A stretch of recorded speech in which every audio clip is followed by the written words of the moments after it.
It's our 20th anniversary today. Woohoo! Some of you are here for that very reason, because you heard there was a party. And others of you are here every week, and you're like, oh, is that what's going on today? So we're going to just do things a little bit different today, as that's what we've been doing for the last 20 years, is trying to do things different. One of the elements of church life that I think we've done pretty well is, we've really tried to improve on it in the last 3 or 4 years, is the art of celebration, is celebrating what God is doing in the life of people, in the lives of people in our church, celebrating milestones in the life of the church as an organization. We believe it's important to celebrate milestones for a couple reasons. We believe that celebration is an important component for a healthy group image. In other words, to know what is it that we belong to. Celebration is a big part of that. Most of us have selective memory. We remember the details and the things that went wrong, and we tend to forget about the things that went really well. Remembering is actually a recurring instruction in the Scripture. Over and over again, God tells His people to remember what He's done and how far they've come. And they built elaborate memorials, especially in the Old Testament, memorials and monuments to God's faithfulness. The feasts in the Old Testament and those traditions were specifically designed to help people remember. And even today in the New Testament church, the ordinance of the Lord's Supper is a feast of remembrance. So there's value in remembering, and that's what we're going to do a little bit of this morning, and then we're going to talk a little bit about what we believe is next and what we're praying for.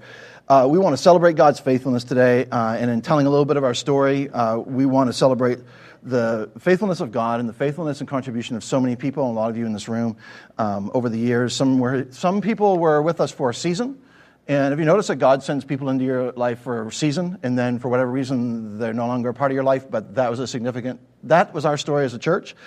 Some of you came into this a few years into this, so some of the backstory you're going to hear today, and some of you have been a part of this thing since day one. And I think we ought to start this morning just finding out how many of you have been a part of this thing since June of 1997. How many? I would like actually for you to stand up. There's not going to be very many. I want to see who you are. These people we would consider our charter members at Faith Community, and I think we ought to acknowledge them. Thank you. We're going to do some storytelling, and we're going to get started. I'm going to try to tell some pictures, or show some pictures, and I've told Scott up there in the booth that I'll take care of cueing the pictures, so we'll see how this works. And so if something's not quite right, it's my fault, not his. We launched the church in June of 1997. First few weeks were at the Holiday Inn. This is a picture actually of a few weeks into this thing, maybe a few months into it. This is somewhere in the middle of setup or tear down. I'm not exactly sure which. We didn't think to take pictures. We didn't know that anybody would care to look at pictures.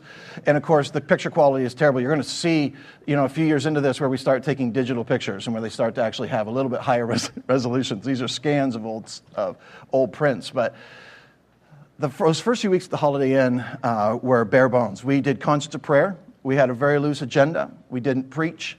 We didn't have long worship sets. We just got together to pray, seek God's face. We didn't want to rush ahead of where He was taking us, so we did probably 6 weeks of concerts of prayer. By the way, I'm going to do a lot of talking here, and I've told Bob to please jump in and correct me when I'm wrong or add some clarity or any thoughts that he has. So good luck with that. Yeah. We did have a band those first few weeks. I think we were about 2 or 3 weeks into it. We moved away from CDs, and we had a 2-piece guitar band, 2 acoustic guitars. I don't know if that's a band or not, but we like to think it was, Dan and Matt. We did our nursery and kids ministry in Pete and Larry's Lounge. How many of you have ever been in Pete and Larry's? Caught ya! Okay. You're like, oh, darn it, I just admitted that. I don't even know if it's still called that. But anyway, you're like, Holiday Inn, where's the Holiday Inn? If you're new to Ellsworth, it's what's now the Ramada Inn. So that was home to us for about 9 months. We had our first baptisms that summer at Spruce Valley, late in the summer, Spruce Valley Campground, which is now the KOA in Town Hill. And the Lures hosted us there, and we had, I can't even remember how many people we baptized. I'm sure you have a record of it. Yeah. And then we had a picnic there as well. We had the first of many picnics. We knew it was important for us to spend some time together, getting to know each other in this setting. There's some familiar faces there you may recognize, or maybe not. It's a little bit blurry. sometime in those first couple of years, we made a move to, well, actually, before we did that, Pastor Bob, I don't know if he was bored or what exactly, it was a second midlife crisis or whatever, but he decided to run for city council. And he just can't stop. That was his first, in the fall of 1997. He ran the first time and was elected to city council and served his first term there. And since then, he's in his fifth term in city council. Took a few years off city council, and then also did 3 terms in the legislature. And a couple of those terms were concurrent. That wasn't crazy at all.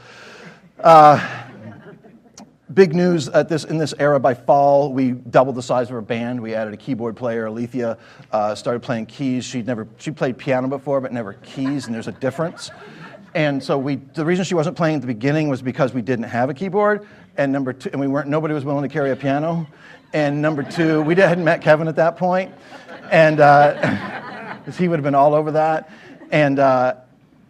And also, when we launched the church, she was a couple months shy of giving birth to our daughter, so we just kind of let her lay low. But hey, here's Erin, introduce her to the world, now you learn to play an instrument. So she played some, so she joined the band. Dennis Johnson brought his drum kit, and we kind of had a band. It was cool. In the winter of '99, we moved to the Ellsworth Middle School, and we made that move because just the availability at the tennis courts at the Holiday Inn wasn't consistent. We had some significant times in our 8 or 9 months at the middle school. We ordained our first elders, and that's Craig Cousins, Dwayne Decker, and Dan Haslam that are being ordained as elders. They're still serving with us. We got really a lot more intentional about our children's ministry since when we moved them out of the bar at the Holiday Inn.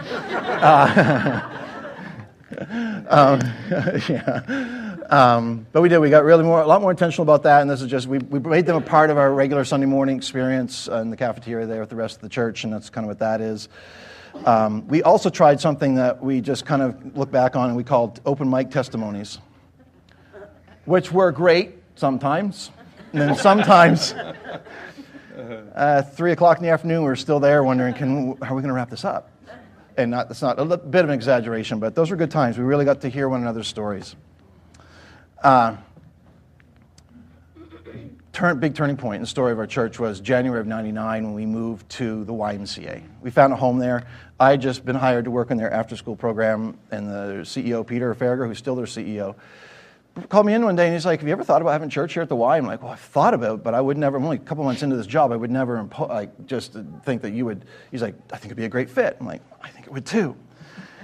So he didn't realize he was committing to 6.5 years of us living in their building. But in this time frame, Dwayne Decker kind of took over leadership of the children's ministry and served in that capacity for several years. They met in the Y daycare, so that was a much more kid-friendly environment than where we'd started. Our worship band had an opportunity to play. Oh, there are the kids, and that is that mechanism to the left there is an overhead projector. Perhaps you've heard of them. So, and then that summer we got to play. The band got to play at Harbor Days at down the waterfront. And it was a brand new experience for us to do something like that. Our repertoire consisted of about 8 worship songs. So we played those 8 worship songs without the vocals over and over and over again. And everybody thought, oh, I love this. I love this too. And I remember like, no, you don't even know this song, but that's cool. It's just 4 chords, so it could be whatever song you want it to be. And we had a great time. And our portability allowed that to happen. We never would have had that opportunity if it hadn't been that fact that we had all of our gear in our basements and in our cars or wherever we kept them. Pastor Bob around this time started Bible study at City Hall, and that was kind of the first of us using the City Hall space, which we used for several years for different meetings. And then we had our first baptisms in the Y pool, and some of you I know were baptized in the Y pool. Any of you here baptized in the Y pool? I'm just curious. Yeah, that's what I thought. You may be the only people that you even know that had to have a lifeguard on duty for your baptism. And that was always just a cool experience. We continued our picnics at Spruce Valley. Just so many great memories there. More baptisms. We didn't have a picnic without having baptisms at the campground. kind of a growth period for our church too, in that we had our first 2 funerals, and Shelley Leathers, who had a long battle with cancer, and Rudy Johnson, who was an elderly man. We knew him as our Dean of Men, and that's a real growth period for a young church. We're still trying to figure out who we are and to figure out how we're going to support each other through this and how we're going to honor these lives. And so we had our first 2 funerals. One of those was right in the Y Gym, and which that was a first for them as well. I'm not sure if they've ever had another funeral at the Y Gym, but we had the first, and then the other one was at Jordan Fernald. And it's really cool that Lori is here today and was a part of that with us. And Lori and Mickey, so glad you guys are here. Same era, 99, 2000, we introduced a new curriculum to our kids ministry, the Promised Land curriculum. We had just really leaned heavily into Willow Creek Community Church and their resources they made available for churches like ours. And we used this curriculum for 5 years, the Promised Land curriculum.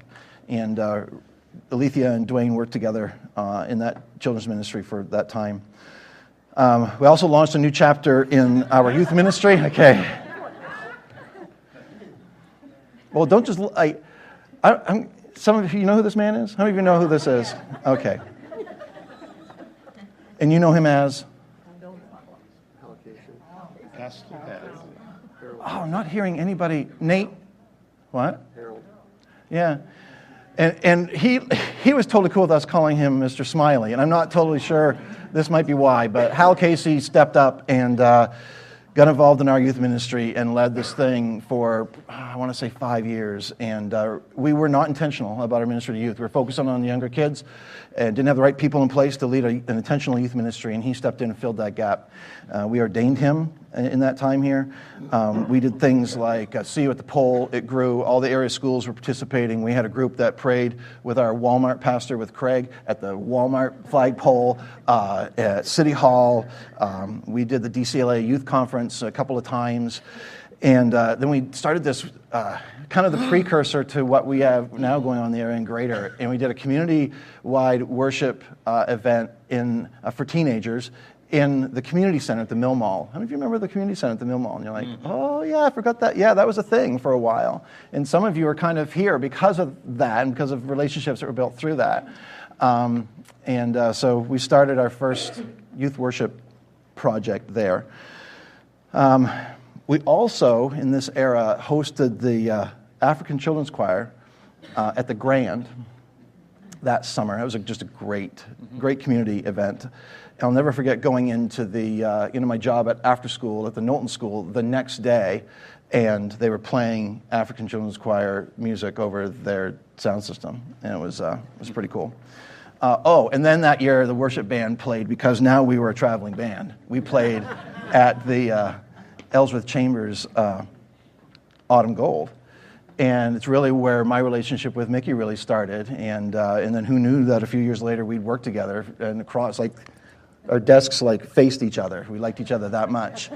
And but it really started through events like that. So, and then that year we had a Christmas service at the Grand, and invited the whole community to come be a part of that, and had a great time. You want to weigh in here at all? No. Okay, thanks. You're just here for looks, aren't you? I am. Yeah. 2001, we launched, again, we were kind of building on this momentum in our youth ministry, and we started our first Sunday morning youth lessons, and we met, as you can see, in the weight room at the Y. And so we just found anywhere we could find a space, we were willing to gather some people. We also did a group work camp that summer. Harry Lures was a part of that. And where's Harry? Is he in the building? There you are. And we had this is Harry learning how to use a pencil. And I'm not sure. We might have given him a measuring tape, and I think... No, we had 3 guys go, if I remember right. 3 guys went to a work camp for a week in New Hampshire, worked with some elderly people and some kind of serving the poor in a project there. And then that fall of 2001, of course, September 11 happened. And we were like, how do we respond to this as a church? How do we serve our community and bring a message of hope? So we had just a night of prayer, and the Y said we're just going to suspend all of our activities for the evening, and we just opened the Y up for a community prayer service, and it was a really memorable. We had a really kind of stripped down setup and had a few instruments and did a little bit of music, but mostly just had a lot of prayer and some scripture reading. That fall, we attended our first worship conference as a worship ministry, went to St. John, New Brunswick, and the thing that I take away from that is that we heard Here I Am to Worship. You know the song, Here I Am to Worship? By Tim Hughes. We heard him sing it live before he had recorded it. And so we came back and started singing it, and then that's probably why it was so popular. We're right on the cutting edge, I'll tell you. Did our first. We haven't got the royalties. We're still waiting on the royalties check. We did a family service that summer where we brought all of our kids' ministries into the gym. We picked the hottest Sunday of the summer in August, and had everybody in the gym. We had some people sitting in chairs, some people sitting on blankets on the floor. The kids' ministry teams led the service, and we've done that a couple times since. But we launched Extreme Teen Nights at the Y, where again we partnered with the Y, with our youth volunteers and their staff and volunteers, and had community youth events, and got to sneak in a little bit of the gospel into those interactions. And then that summer of 2002, we attended our first Willow Creek Leadership Summit. And here we are again, just talking about that in our announcements. It's been a big part of our story and our shared experiences and our leadership development over the years. We attended that 3 years in a row. 40 Days of Purpose. It wasn't the year that the campaign launched worldwide, but it was the first year we'd done it. I think it had been around for a couple of years. And how many of you read, at some point in your life, have read Purpose Driven Life? This is the first time that many of us were introduced to it.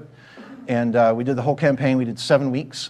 We started off with a satellite simulcast event that Saturday evening at the Y. And this is where we met some of you. This was a really significant period of growth for us.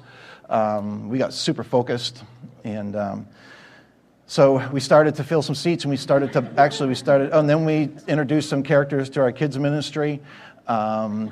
We introduced some characters to, this was experimental. We had some drama, just one notch above camp skits, okay? And so this is... can't remember the character's name, but he was practicing a new method of baptism. He was super zealous, called Sacketism, where he would don his floaties on his arms and his football helmet and tackle people into the pool. And so anyway, this was part of our 40 Days of Purpose story, and Pastor Bob doing some teaching there.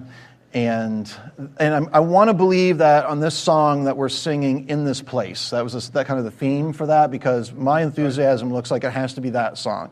And I think Dennis is about to throw a drumstick, so I'm saying we're singing in this place. But 40 Days of Purpose was just, it was a game changer for us as a church. And some of the relationships that we formed, the intentionality that we took out of that into our lives personally and into our ministries, and it was really significant. One of the things, we didn't start Operation Christmas Child in 40 Days of Purpose, but we elevated it. And so look at, this was. It would have been Collection Sunday. Right at the end, we did the ministry fair, I think it was called, at the end of 40 Days of Purpose. And so globally, we were doing the Operation Christmas Child. So that was our first attempt at really taking that to another level. We also commissioned Sarah Cousins. You know her as Sarah Wibberley. We commissioned her to foreign missions, and she'd already served some while she was in college, and she's been on the field 13 years. I had some correspondence with her this morning, actually. She messaged me very late last night, which was her morning in Turkey. And so she has a story to share with the church, and I'm going to share that with you next week. We're going to have some stuff, some stories to share. Actually, I'm going to take a little aside here. Okay. For those of you who are on Facebook and follow us on Facebook, we put a little post out there this week asking you to share some of your stories of the role that Faith Community has played, maybe the relationships that you've built, the kind of the significant part of what you've taken from your experience here. And you've shared some of those stories on Facebook, which has been great. I would love for others of you to give some thought to that to take a few minutes, put those thoughts. I know it's hard, especially if you've been here for some time, to condense it down into something that someone will read on Facebook that's not an essay. But do that. Just kind of pull out the most significant points and share that, because it's really encouraging to people. Some people have named names in there, and that's been, I know, been an encouragement to people. And then what we'd like to do is we're going to print those off and post them next Sunday for you to read them, and that's where we'll share Sarah's story too. I wanted to just kind of share some of these pictures of the Y setup. Yeah. This is what we did every week for 8.5 years before moving into this building. And for our 6.5 years at the Y, it looked kind of like this. We built a shed before we helped build their garage. So we built a couple buildings for them because we outgrew our shed. So we built the shed. We built a ramp system that would drop right down out the back door. And we'd start like this with a team of about a dozen people and start hauling our equipment. And we had a system down, and everything was methodical. Certain people had a very clearly defined role to play.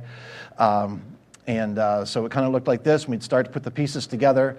The screen, that's the screen that's in the queue. And it's funny, I was talking with Kelly this week, and she was asking about the handprint on the screen. And that's why, because of the kind of abuse it took for so many years.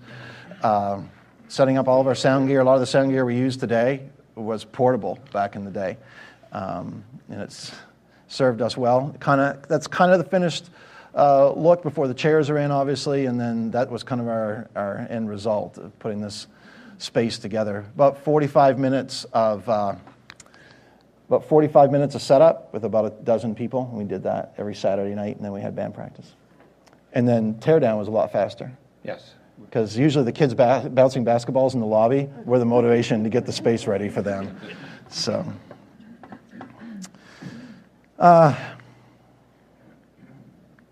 this was another. We're talking about events with significance and impact. This was one.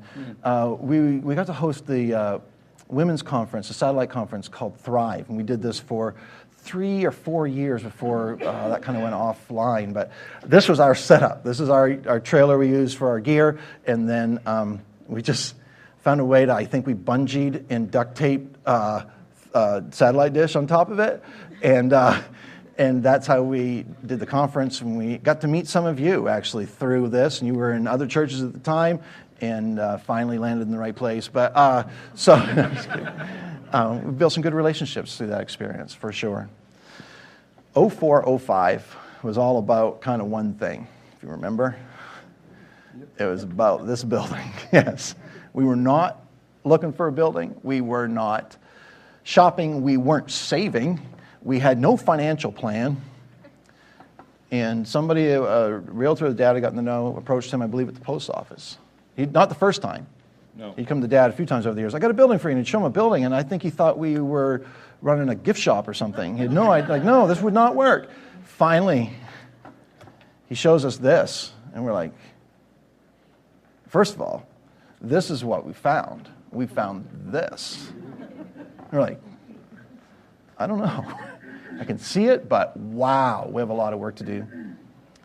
And brought a few people in to look at it. Some people are like, no, don't touch this thing.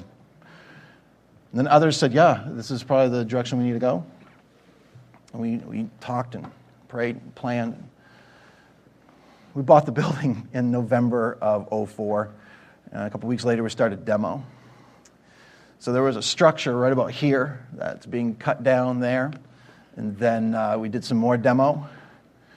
And then we did some more demo. That's the Q and Treasure Bay Nursery. We did lots of demo before we ever got to frame anything and build anything. But then it's like, we got to this point, and we're like, we're putting heat up. We're nearly done. No. Then we were scraping the floor because this was originally a roller skating rink, and so it had this rubber floor that needed to be removed. It couldn't be painted. It was just needed to be removed. And that was actually a score. See the piece he's holding? That was like a massive piece that we took off this floor. And guys, we were here 3 nights a week and all day Saturday for 6 months. And for about 4 months of that, we had 1 or 2 people on the floor scraping this thing. And we tried every kind of mechanism. Nothing worked. Just a scraper and a hammer. And it's interesting. Nate would be interested to hear this. This past week, I was up in the ceiling with Dan, and that's what we do. Like, let's get up there and look around. And I found a piece of the green roller skating floor in the ceiling. But I think it was attached to a tile because all the tiles came down and got painted. And that was just such a pleasant project. And they were all about 30 years old, and half of them fell apart as soon as you touched them. And then we loaded them up with about a half gallon of paint each. And so that actually, Drew's carrying a broken run right there, so he was fired for the night and sent home. But man, we broke a lot of tiles. But we ended up with 722 painted tiles, so it worked out. Right about there, we're like, I think we're ready to move in. Let's do it. And it wasn't long, and we were putting paint on the walls, and about this time, we brought some gear over, and we started to mock some things up, and we're like, we could do church here this week. And then we were like, oh, wait, we need toilets. That kind of thing, you know. So, but we were itching to see how this thing would work. And so far, so good. This is move-in Sunday, moving our gear from the Y. And some of you sat in those chairs this morning around the tables. And then a few weeks later, we bought some of these chairs. And we were just determined that we weren't going to worship this building. It was going to be a tool for ministry, and we believe that that's exactly what it's been. And today, just walking around the building, it was full of life and people fully engaged, and that's kind of what we dreamed of. Amen. Shortly after we moved into the building in the spring of 2005, we launched a new kids ministry called Kidmo, and that's in the space that is now Treasure Bay. Yeah, that room was hopping. It was loud. Mm-hmm. We could not soundproof it. It just couldn't be done because they outnumbered us, I think. That summer, we hosted the children's choir here again. They're in this building, and we decided that July would be a great time to have 300 people in this room. Lesson learned. But what a great evening that was. We just love our relationship with the African Children's Choir. A few weeks after that, we had our second family service where we brought our Kidmo program out into this room, and the Kidmo leaders led a typical Sunday morning kids ministry in this room. I just had a note here, too, that because I've been looking at songs and doing a little retro video on that. That year, Unfailing Love was the most commonly used song in our church. And that was by Chris Tomlin, I think it was his second CD. And that was the first time he made the list, but it wouldn't be the last. No. And we had no idea the kind of impact that he was going to have on music and worship in the church around the world. You know, on any given Sunday, about 40 million people sing Chris Tomlin songs on any given Sunday. Turn the calendar page to 06-07. We were really kind of falling into a rhythm. We'd been into this building now for a couple of years. Or a year and a half or so. We were approaching our 10 years as a church, just working at accommodating growth. Because finally we had a church building, we had a sign. People thought, okay, now I can go check this out, because whatever's going on at the Y is a little sketchy. So for some reason, just in the community we live in, this was a big deal to have a space. And then we'd been renting some of the square footage, and we realized we needed that space for our kids' ministries. So the spring of 2006, spring of 2007, we started renovating our kids' wing over here, and did a few weeks of that. It was a fast-track project, and mostly because we had people like Dwayne and John, and we did finally figure out how to get the baptistry through the window. We realized we had it delivered to the wrong side of the building. We're like, how is this going to work? We can't get it to this side. We figured it out. And we moved Kidmo over there to that side, and just some of our favorite Kidmo kids and volunteers. Well, this is my favorite Kidmo kid, but sorry, Aaron. We launched Little K, our first preschool program. That's where Jammers is now. And then we also kind of finished off the Q. And I said, I kind of had a master plan for that wing. On this one, I'm like, you guys, this is kind of our young adults ministry, just kind of getting started. And I said, you guys do what you want to do in there with the decor, whatever you want to do. And I came in a few days later, and it was flat black. Everything was flat black. And I'm like, this is nice. Put a lot of thought into this. So most of it's still black. Oh, Chris Tomlin made the top list that year too. That year it was "How Great Is Our God." It was our most commonly used song. We're moving along here. 08, 09, our young adult ministry kind of went to another level and kind of formed its own identity, and they called themselves the Refuge. And some of you came into the church through that and really got significantly connected with some people, and then you married someone. And what do we got next? Oh yeah. Okay. How significant is this? This is the Refuge, our young adults, and I'm not sure what Grantham's doing there, but no, I do. I know exactly what he's doing there. Let me put this all together for you, okay? He just can't get away from yard sales. So that was what we determined, 09, spring of 09. The Refuge decided to put their own Relay for Life team together. Perhaps you've heard of the event Relay for Life. How can you imagine Faith Community without a Relay for Life team every spring? And they got this thing rolling for us. And then we had already signed on to build a Habitat for Humanity house. We were going to be the sponsor, and we're going to build a house for the Playsteads. And so we're like, cool, that's great. What's that mean? They're like, well, you got to build a house. Okay, well, we did this. We can probably build a house. How hard can it be? You need to raise the money. You're like, oh, shoot. So we started with some fundraisers. Fundraised to death. That's what that's a picture of. So we did a yard sale to benefit Relay for Life and Habitat for Humanity. We did our first. Let's show these pictures real quick. This is the house project. And if you want to go see the house, the Places would love to have you over for lunch today. So I meant to check the numbers on this. If I can remember right, we had, I think, around 80 volunteers. We did a couple thousand hours of man hours. Star of the show. She's not Not even in the building today? Oh, fail. We had some guys learn to use power tools, and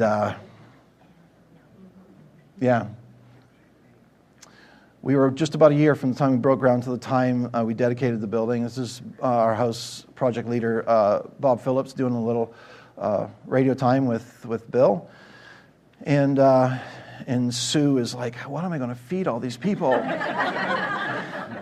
Ed and Sue, we hadn't known Ed and Sue that long, and we got to know them really well through this project because they fed everybody so well. It ended up being just an overwhelming experience. But all said and done, we're so glad to have been a part of it. Right in the middle of it, we didn't suspend operations, kind of almost, but we had one of our first youth retreats. This was out at the Y camp out in Eastbrook, and I'm going to go a little faster because I'm going long. And we continued those for a couple of years. Oh, we were still building the house. And, again, it's like, oh, vinyl, we're almost done. Oh, sheetrock, we're almost done. No, don't move your things in yet. This looked like it was almost done. And we were getting really, really close at this point. Really, really close. Just a few pictures from youth ministry. I want to put these up because some of you are going to see yourselves. Just correct me if I'm wrong. Is that not Brandon Cody on the... Right, Brandon just graduated this weekend. Congratulations, Brandon. We did some dinner parties and just spent some time getting to know each other. We ordained a couple more elders that year, Chris Staples and Tim Formby. This was at the end of a teaching series I'd done on intimacy with God, and our friend Mark Appleby painted on the stage during my entire message, and nobody remembers what the message was about. But it was just a really powerful experience, and at the very end, Garth and Ben came up and sang How He Loves by John Mark McMillan. And the painting is over on the wall over there, if you're curious. Let's talk about Relay for Life. Man, by 2012, 2013, this thing is ramped up to a level that it's just like we couldn't even explain it. Like I said, we couldn't explain it. Just great memories there. Building some relationships within our community and with one another. Some connections there that'll last a lifetime. Oh, this was we took our youth retreat from the Y camp, and which wasn't really equipped for overnight, and we brought the kids to to our church building for overnights, which it's not really equipped for either. But we did a couple. We called them the mini youth retreat thing that we did here for a couple of years. And these are just a couple of retreat pictures. Yeah, I don't know what's going on there. We rebranded our children's ministries that year. That's the year that we introduced Treasure Bay.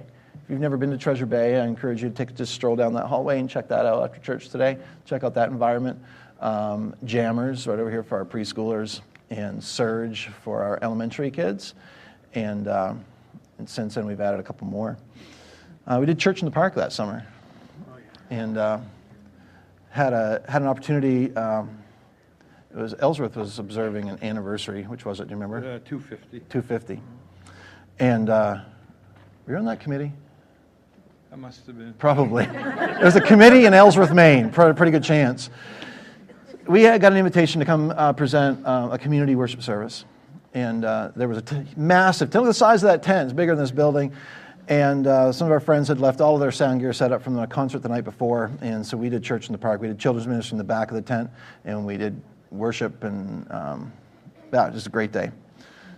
We hosted the African Children's Choir again. It's a recurring theme, isn't it? We learned. I was going to say we learned not to do it in the summer. I think this was, I want to say, the spring. I mean, it might be out of order. We had them here in the building, and again, we maxed it out, and we can't host them here anymore, which is kind of a cool problem. We just don't have the space. We did our first MDI marathon water stop. And that's on a Sunday morning in October, and we let people go serve people. That's right in Sonesville. You probably have heard the ruckus down there. Sorry about that. You're right in your neighborhood.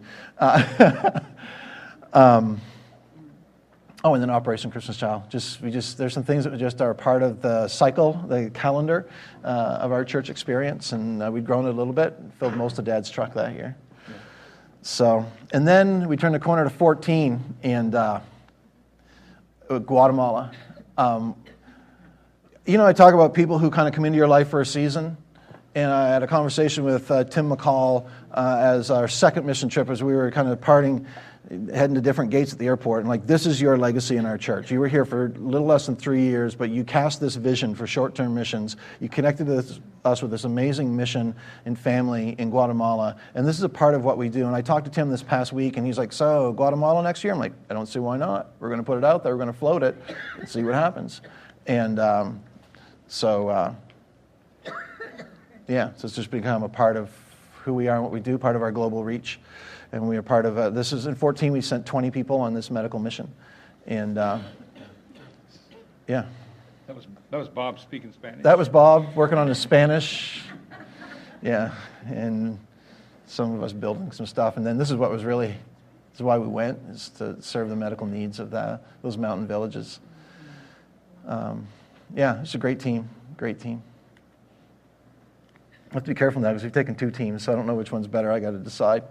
Hosted a VBS in the summer of 14, and we'd never done a VBS. And we're like, if we're going to do one, let's do one a little different. So we kicked it up, and we had our band here every night. We did family-style VBS, where we had breakout sessions for parents, and just a good experience. And we haven't got the next one on the calendar, but we're not saying never. So.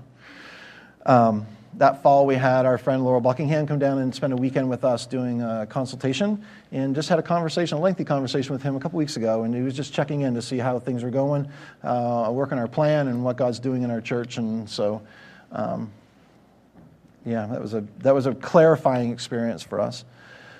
In the winter of 2015, we hosted Unspoken. How many of you have ever heard Unspoken? And again, they were starting to move.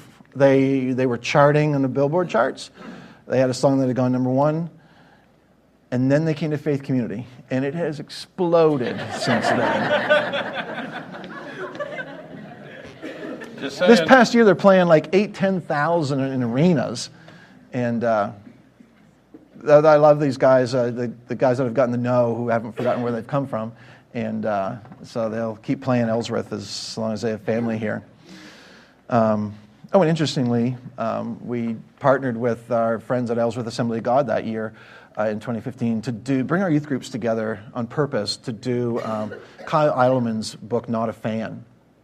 And this was kind of, I included this because the idea that two churches would bring their youth groups together to do something intentional in this town was kind of a big deal. And we've built a really strong relationship with them. Oh, what's this? The African Children's Choir is back.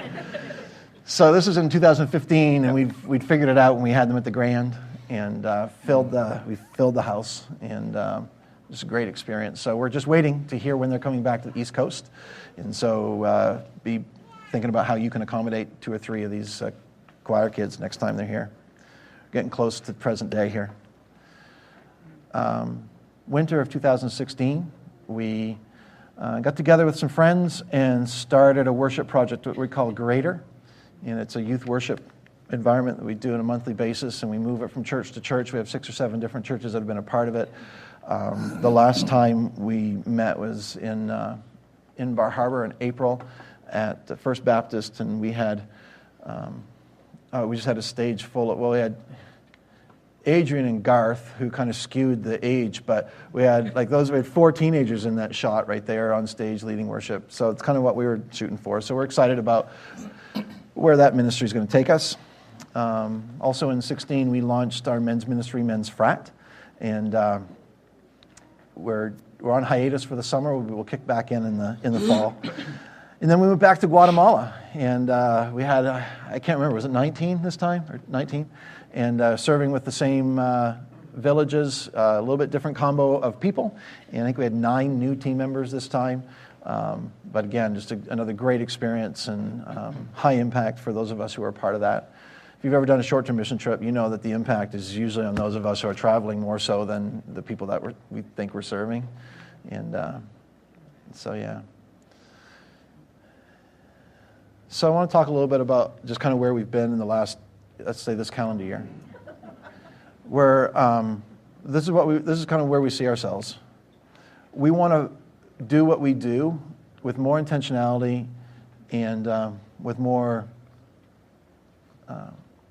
quality, bringing the very best that we have to serve God by serving others. And so we're going to do that in our host team. And I know that you experienced that with our host team. You experienced it today with their hospitality. We're going to do that in our children's ministries. We don't do nursery, by the way. We don't use the word. We don't do childcare. That's a prohibited, banned word around here. We do ministry to kids. We want to introduce them to Jesus as early as possible. And so we've given our children's ministries identities, and they all have a mission statement. And their mission is to lead these children to become followers of Jesus and to lead them in a growing relationship with Him. That starts in Treasure Bay. Yeah. You're like, what do you teach them? Probably blow your mind. Jammers with our preschoolers, and then our Surge Kids, our elementary, and then our FCF youth, which we've kind of broken down into JV and varsity, but it reaches from 10 to 18-year-olds. And we pulled the plug on them today and made them sit with us, so thank you guys for toughing it out with us today. We appreciate it. We want to, this is just a youth activity a couple months ago with our friends from Ellsworth Assembly. And we want to come together to worship on Sundays. We want to do it again with excellence and with intentionality and with authenticity. We want to bring our gifts to the body. It's interesting that this picture, these are the 2 guys that are in the booth today. It's kind of cool. Those of you that serve behind the scenes, those of you that serve on the stage and that make this Sunday experience what it is. We want to serve and make a difference locally. We want to continue to serve things like Loaves and Fishes and Relay for Life. It's the best picture we had. And and then we want to continue to grow our global kind of worldview. And we want to pursue the Great Commission. That's what we really want to continue to do. We want to stay on track. And I want to thank all of you who've been a part of that journey with us. Some of you, a handful of you since day one, and some of you are like, oh, I remember that. And like when you first saw those pictures, you're like, oh, that's when I came in. And what we're going to do after we dismiss today is we put together a video that some of you saw as we started, where we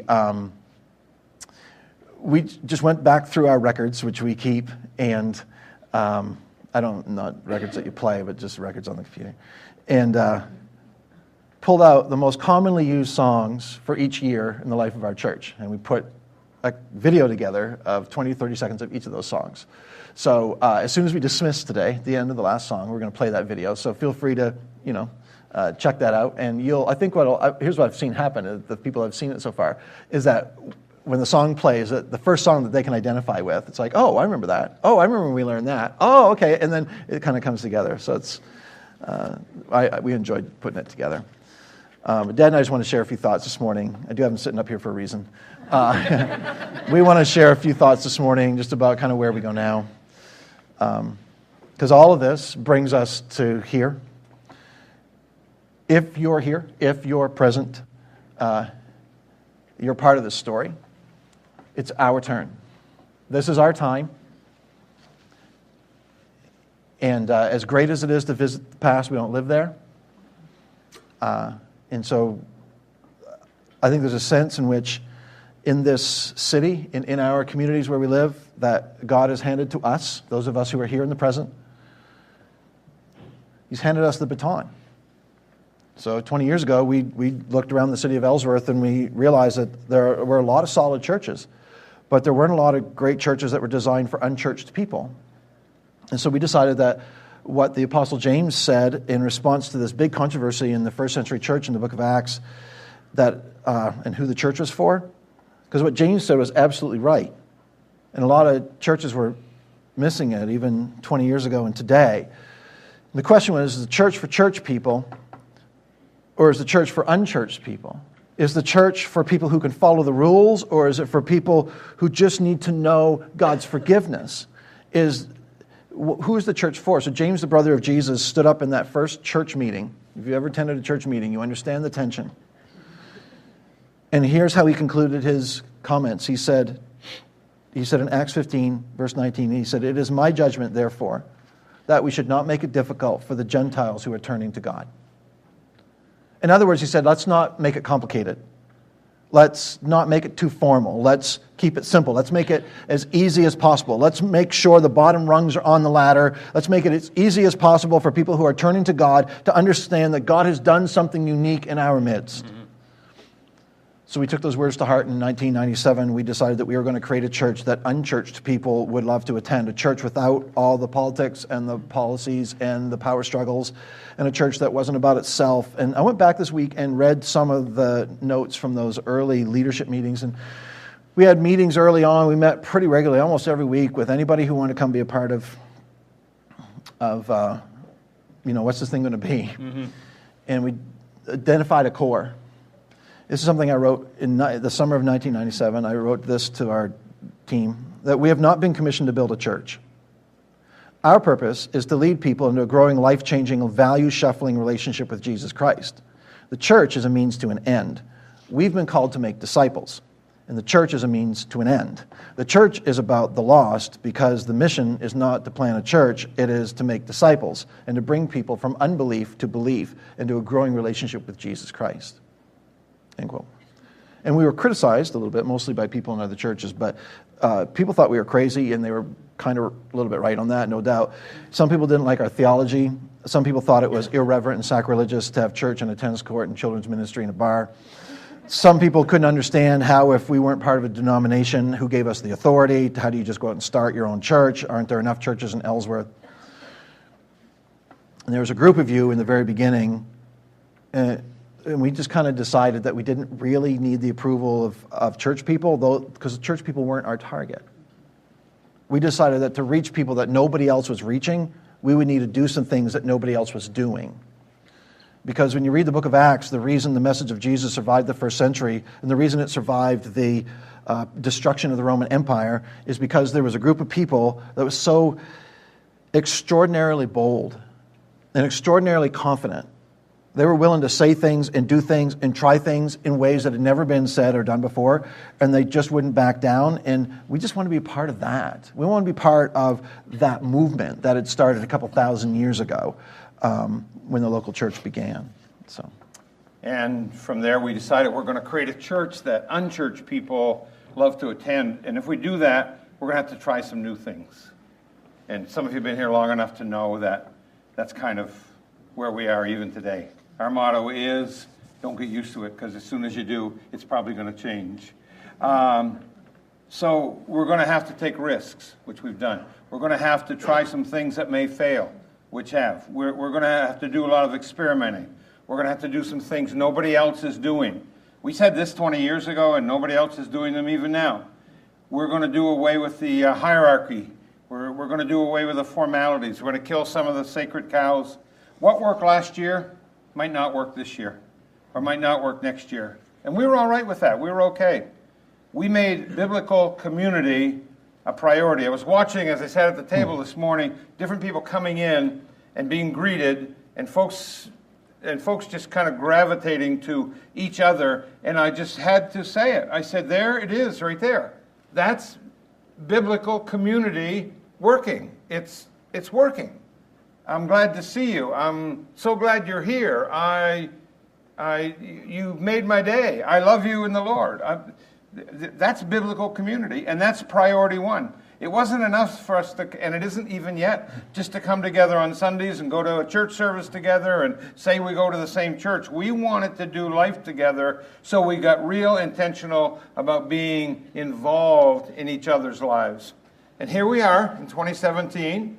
In a healthy position, we believe, dreaming about what is next for us, and realize that we've been given a huge, huge opportunity. And now we have to ask the question, what are we going to do with this opportunity? yeah. And I don't know about you, but I wish I could learn to just be content with coasting for a while. It sounds some kind of appealing to me.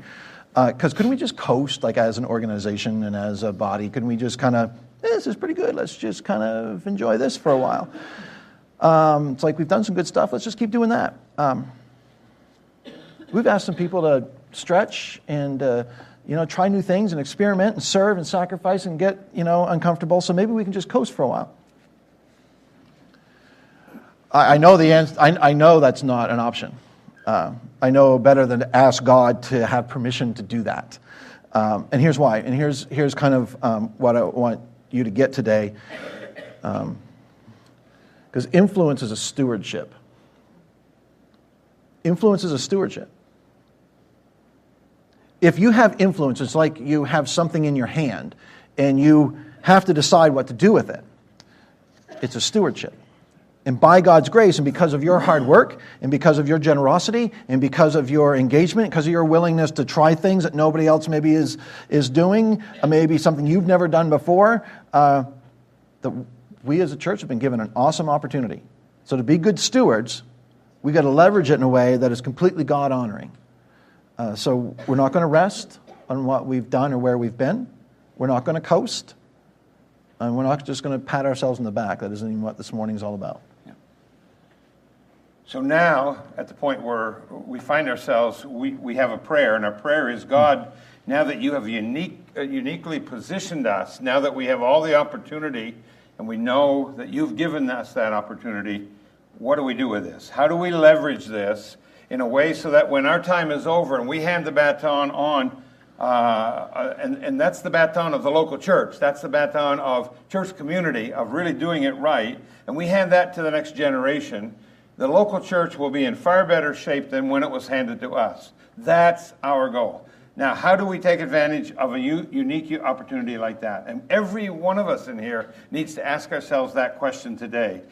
God, how can we be good stewards of what you've allowed us to have, what you've allowed us to do, what you've allowed us to be stewards of as church leaders? And so, Faith Community Fellowship, we're going, and all of you that are part of the family, and I'm just looking out at everybody saying, that's all of us, we're going to keep asking you to do things you haven't done before. We're going to keep instilling into the hearts of the generation of children that are coming up that their love for God is to carry them beyond school and church with their parents. And we're going to do everything we can to help you raise up a generation of teenagers that when they graduate from high school and go off to college, they actually look for a local church, not where they can worship, but one where they can serve.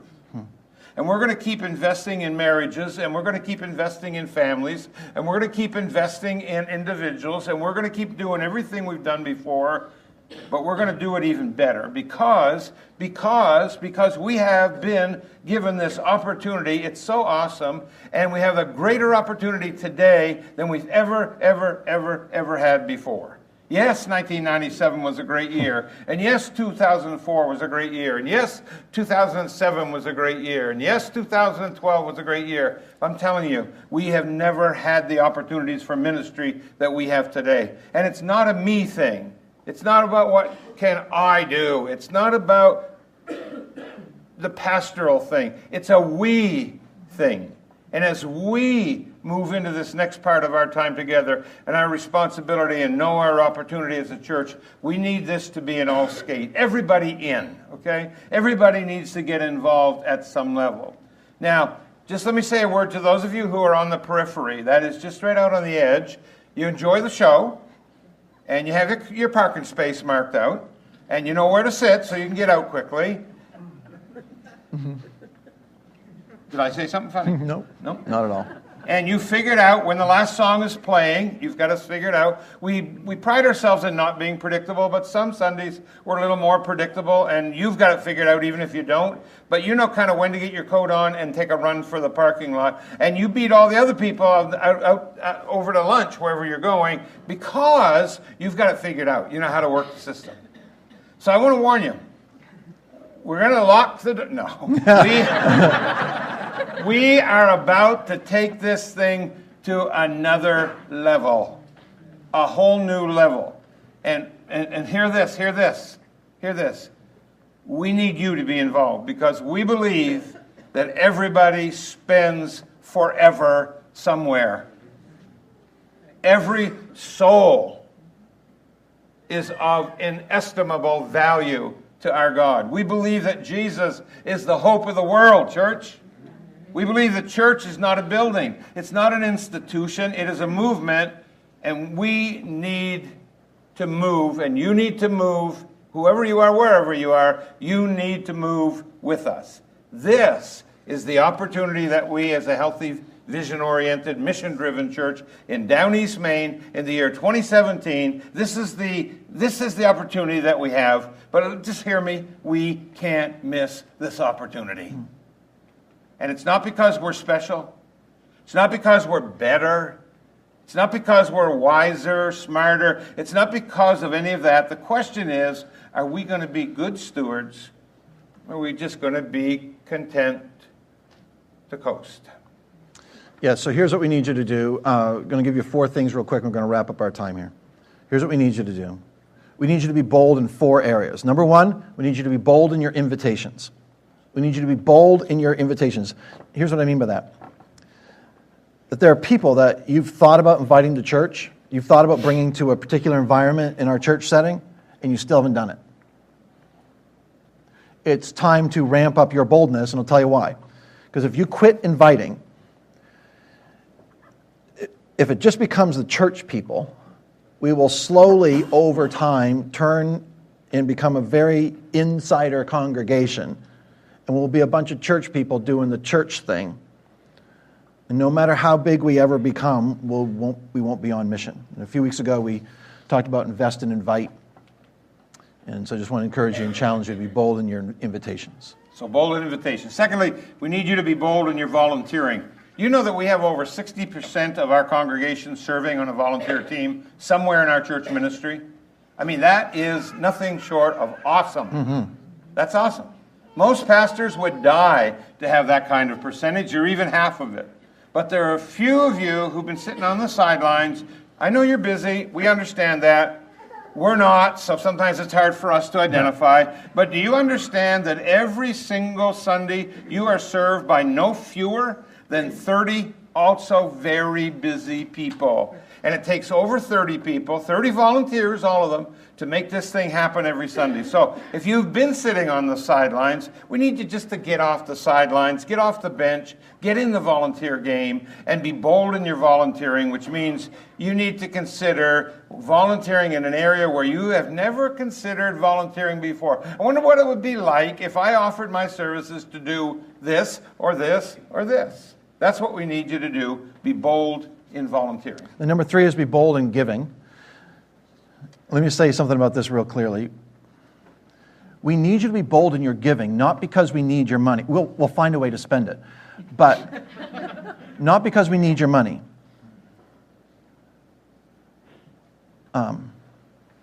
Some of you might walk in and maybe you choose not to give because you look around and you're like, hey, they're doing okay here. They don't even need my money. This is great. They got it all figured out. It's kind of like volunteering. Oh, they got all the volunteer slots filled. They don't need my help. Oh, look at all the trappings. They don't need my money. I have some good news for you. We don't need your money. But if we're going to build a church and we're going to train leaders and we're going to engage more and more people in ministry, it's going to cost money. And if we're simply content to be a healthy church, pay the bills, pay the pastors, pay the energy bill, whatever, we're doing fine. But if we're going to leverage this opportunity that God's given us, then it's going to cost us money. It's time for the next generation of financial supporters to step up. It officially is. Great news is this. The money's in the bank. It's in your bank, but the money's in the bank. So we just need to it's time to be bold in our giving. And for those of you who have faithfully supported our mission with your financial generosity and your sacrifices, we cannot thank you enough. That's right. And then the fourth area is we need you to be bold in your praying. This could be number 1, very obviously, but we're wrapping this all kind of together. One is not as powerful without the other, so we just didn't give any prior numbers. We need you to think about the person you know at work, or you've known for a long time, just as a casual friend will say, or someone who lives in your neighborhood, or someone who you couldn't even imagine ever they'd never come. They would never come. I don't invite them because I know they don't believe in church and so on. Here's what we're going to ask you to do. Pray boldly. Pray for him or her every single day. If you promise to do that, pray for him or her every single day. We need you to pray boldly, folks. Nobody else is praying for him. Nobody else is praying for her probably. But we want you to pray and pray some bold prayers. Wherever you are, let's pray bold prayers. We have a short window of time. We're blessed. We have an opportunity. It's so unique. I can't even exaggerate how unique our opportunity is. And we want to leverage it for everything we can for the sake of our community. And the believers back in the first century church, after Peter and John had been called in before the Sanhedrin. This was a dramatic moment. You can read it yourself in Acts chapter 4 and verse 29. The church went to prayer. And they prayed, Lord, enable your servants to speak your word. How? With great boldness. And I love this verse, the very last verse of the book of Acts. It's the story of those first few years of the church. And the writer describes the ministry of the Apostle Paul. And then we've all heard of Paul. And this is just days before Paul is executed. And Luke, the writer, says this in Acts 28, the very last verse, verse 31. He said, Paul proclaimed the kingdom of God and taught about the Lord Jesus Christ. How? With all boldness and without hindrance. So let's pray bold prayers. Let's give boldly. Let's serve boldly. Let's invite boldly because we have been invited. We have been invited, every last one of us, and as a fellowship, to be a part of this thing that God has begun, and we will continue it to the very end of this age. I'm going to ask that we all stand together for prayer and that we thank God and for what we've seen and what we've experienced, and that we ask his blessing on our days together. Shall we pray? Just everyone quiet for a moment. let your heart go out to God this morning. Maybe you could just say a little threefold prayer right now yourself, thanking God for the past of this church and the present, and especially as the door opens to the future, whatever that might be, that God's will be done and his purpose accomplished. So I'm just going to give you a quiet moment, and then I'll close in prayer.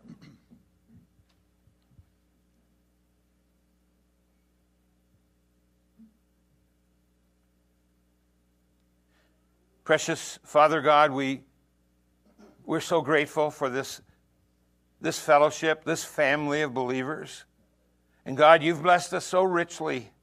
Thank you for the past, and thank you for all that we've reviewed this morning, all that encompasses. But Lord, we know that that's bread that's been eaten, and that's oil that's been used, and that's healing that's taken place, and we thank you for that. And now, Lord, we're in the present, and we're seeing you work in so many ways, and we thank you for that. And we see community actually working here, and Lord, this is what you intended. But even beyond that, Lord, we must cast our vision to the future. We must open the new doors. We must go in the direction that you're leading us, because we don't want to lose this opportunity. For if we do, we've lost it probably for generations to come. And so, God, help us to seize the moment. Help us to seize the opportunities. Help us to move forward with your grace and your strength and your power and in your wisdom. And may your name be glorified. May many come to a saving knowledge of Christ, and may you be worshiped and praised. And we'll continue to give you the glory, all the glory, for we pray in Jesus' name. And the fellowship said,